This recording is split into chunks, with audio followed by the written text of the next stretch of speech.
How to convert Lazada Pay Later to Gcash.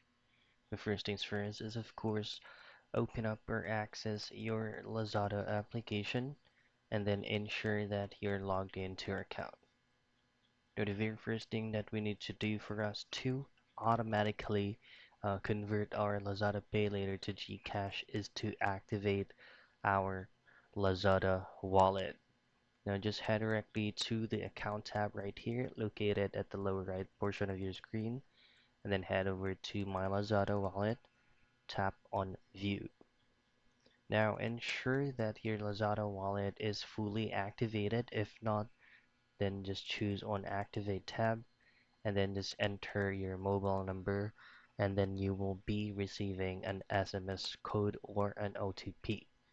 Now once you have activated your Lazada wallet, and then if you are eligible to have the Lazada Pay Later, it will automatically be shown here on your wallet balance.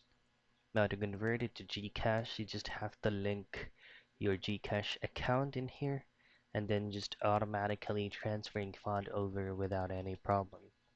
And that's how you easily convert Lazada Pay Later to Gcash.